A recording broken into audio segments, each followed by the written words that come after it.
Évoquons les grands, les professionnels, même si les espoirs le sont aussi, et le mercato du Paris Saint-Germain, avec notamment Grégory Schneider, c'est l'équipe qui en parle aujourd'hui, il est normal de les citer, Lucas Hernandez, qui se rapprocherait du Paris Saint-Germain et qui quitterait le Bayern de Munich. Vous trouvez ça pertinent ? Non. Ouais, c'est pour ça que je vous pose la question. Non, mais je le sentais bien. j'entends bien, mais je m'en étonne. Il a eu quoi ? Il a eu les croisés, il a eu une fracture, il a eu tout y est passé.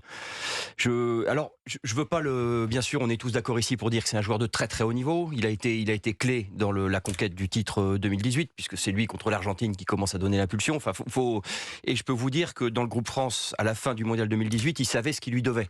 Parce qu'en plus, il a porté une espèce de démesure. Il est assez particulier. Disons que quand il s'y met, il fait pas semblant. Voilà, il y a un côté un peu inconscient, il y a un côté un peu qui leur a servi à ce moment-là. Donc c'est un très grand joueur, j'ai pas de doute là-dessus. Mais il est plus opérationnel depuis assez longtemps.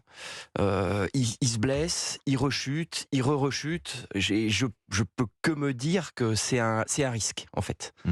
Et tu pars aussi sur Kimpembe qui lui est un peu fragile aussi. Tu pars sur Marquinhos qui a un peu des éclipses et dont on sait plus trop jusqu'où il peut aller. En tout cas, qui stagne depuis des années. C'est pas J'avais l'impression qu'ils avaient besoin de mettre un peu une poutre en fait. Ils avaient besoin de mettre un mur porteur qui tienne un peu tout ça. Et je crois que c'est pas lui. Alors après, il peut me démentir. Vraiment du fond du cœur, je le souhaite, mais je le vois pas comme je pense que c'est quand même un petit risque. Marc Libra, le Paris Saint-Germain a besoin d'un joueur de ce profil-là, à ce poste-là ? Du côté de Paris, je pense qu'on a besoin de ce profil-là. Maintenant, l'incertitude par rapport à ses blessures est hyper importante. Après, je pense que c'est un joueur qui va vous amener de la vie et pas mal de folie.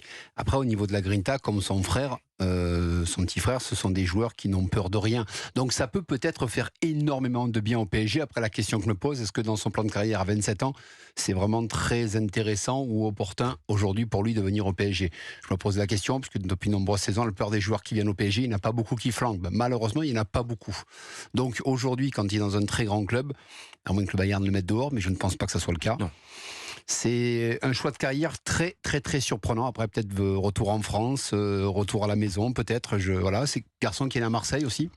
On n'a pas lui dire dans pas longtemps, mais c'est normal, c'est un Marseillais. Non, mais on l'a entendu avec l'entraîneur. Non, mais c'est important. Alors certes, il n'a pas joué à Marseille, qu'on soit bien d'accord. Mais voilà, je pense que oui, ça peut être la très bonne pioche. Maintenant, l'incertitude de son corps, est-ce que ça va tenir ? Et puis après, pour lui, son plan de carrière, s'il désire aller au PSG, il va falloir qu'il s'accroche parce que c'est pas évident au PSG. Parce qu'encore une fois, il y a Kylian Mbappé qui est hyper important. Certes, il est au côté en équipe de France, mais la fraîcheur, Grégory parlait de 2018, la fraîcheur qu'il a amenée, on l'a perdue depuis quelque temps, on ne le retrouve plus forcément. Parce qu'à l'époque, Pavard et lui, c'est les deux grosses surprises, c'est ce qui nous a apporté énormément. Et les deux sont en difficulté aujourd'hui. Et Mbappé ne sera peut-être plus là, Philippe Doucet en plus. Mais en revanche, cela veut dire qu'au Paris Saint-Germain, on cherche à recruter de plus en plus français ? Alors si c'est vraiment l'argument, c'est assez étrange parce que pour moi c'est pas un joueur français. Bien sûr il parle français. Il le dit lui-même. C'est pas un joueur français. Il dit lui-même qu'il est un joueur espagnol. Français quand même. Non mais c'est un joueur espagnol formé par l'Espagne. C'est un joueur espagnol, vraiment. Et d'ailleurs d'un point de vue caractère, ça me semble pas incohérent avec le fait que le PSG est très hispanisant de toute façon et que en l'occurrence c'est pas un défaut. Mais dire que l'argument ce serait qu'il soit français me paraît assez mince. Après il a des vraies qualités. Il a une grinta, enfin il avait en tout cas une grinta assez intéressante qui pouvait amener du caractère à cette équipe, mais évidemment je partage les doutes sur son état physique tout simplement parce qu'il a enchaîné tellement de pépins que c'est quand même une vraie problématique à l'heure d'arriver là dans un PSG qui au niveau du recrutement, qu'il y ait des besoins derrière, il n'y a pas de doute. Il n'y a pas de doute, on est un peu fragile derrière. Cette saison, c'était très fragile même. On a souvent été obligé de mettre Danilo derrière. Alors, je sais bien que c'est le héros du parc, il est bien plus populaire que Messi, c'est tout à fait logique parce que c'est une idole. Je comprends très très bien la logique du public du parc, mais pour autant, ça veut dire que si on a été obligé autant de mettre Danilo derrière, ça veut bien dire qu'on avait des vrais soucis défensifs. Et là, on se renforce sur le côté gauche qui était, à vrai dire, plutôt le côté le plus fourni, si on considère les jeunes, si on a de la considération pour les jeunes, ce qui est une vraie question. Kimpembe n'est plus un jeune, mais enfin, en tout cas, Kimpembe et Bichabou, qui sont les deux gauchers de la défense centrale. On a deux arrières-gauches, jusqu'à preuve du contraire. Donc si on prend Hernandez, c'est que sans doute on va on va élaguer encore une fois de ce côté-là. Peut-être pour faire plaisir à Mbappé. Hein. J'ai un doute. Oh non, là, je pense qu'il est sur d'autres. Non, j'ai aussi un doute sur le fait que depuis, puisque maintenant il est arrière central, il est plus arrière gauche. C'est un petit peu comme si on lui avait coupé les ailes. Moi je trouvais qu'en arrière latéral, il apportait, comme dit Marc, il apportait un jus, un peps, un côté un peu démesuré, un peu dingue en fait. C'est-à-dire qu'il y avait cette générosité qui aspirait un peu tout le monde. C'était un mec qu'il fallait freiner. Et il y en a un mec comme Matuidi par exemple avait ce rôle.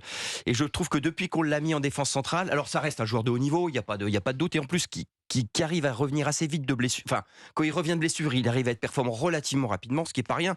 Mais j'ai l'impression qu'on a perdu quand on l'a recentré, on a perdu ses qualités parce que c'est un mec qui aime courir, c'est un mec qui aime donner, c'est un mec qui aime impulser, et c'est pas le boulot d'un défenseur central. Un défenseur central, c'est un mec qui a des yeux dans le dos. Sauf dans un schéma à 3. Sauf dans un schéma, voilà. Sauf que comme on connaît pas officiellement l'entraîneur et si l'entraîneur est bien Luis Enrique, il ne joue pas à 3 derrière. Il n'a jamais joué à 3. Donc bon, voilà, ça continue. Donc c'est un peu du n'importe quoi en effet avec plusieurs pistes. Disons que c'est pas très cohérent. C'est n'importe disons quoi. qu'on a du mal de l'extérieur à comprendre le dessin. Voilà. On se demande même, Marc Libra, si c'est Campos qui fait tous les recrutements dans l'attente d'un entraîneur qui n'est pas encore officiellement là, puisque pour l'instant c'est toujours Christophe Galtier. Je crois que c'est dans la semaine prochaine que Christophe Galtier arrivera en fin de contrat, fin juin, et à la fin de cette saison en effet. Il y a des joueurs qui ont déjà été recrutés. Skriniar, ça date d'il y a quelques temps. C'était pas en janvier ça? Asensio et Ugarte. Voilà. Est-ce que c'est satisfaisant? Alors, juste la francisation de l'effectif, parce que c'est un peu ça qui nous vend. Ouais, on va quand même repasser, parce qu'il n'y en a aucun des deux qui. Voilà, c'est juste ça. Ugarte est uruguayen, je précise. Non, mais les joueurs qu'ils ont récupérés pour l'instant, moi je pense vraiment que l'entraîneur il est au courant de tout, et c'est lui qui. J'espère. Ce qui serait logique, c'est que l'entraîneur aujourd'hui, c'est Luis Enrique, c'est lui qui dit voilà, je veux lui, voilà, je suis au courant de tout. Parce qu'autrement, s'il débarque dans une ça doit semaine. lui aller quand même si c'est pas lui qui est validé. Excusez-moi, Asensio, c'est pas le joueur que j'attends si je suis le PSG. Oui, pour faire Bien la sûr. pointe. Oui. C'est sans être méchant. Comme il faisait au Real. Mais comme il a très bien fait au Real dans une très grande équipe. Donc, Ugarte, moi je l'ai commenté aussi, c'est un joueur intéressant. Bon, ils l'ont payé très très cher. Voilà. On l'aura fait payer au PSG, je pense. Skriniar, oui, voilà, défenseur central, rugueux. Mais j'espère vraiment que l'entraîneur est au courant de tout ça et qu'on sait déjà qui c'est. Et qu'on n'attend pas parce que là, officiellement, il n'y a pas d'entraîneur.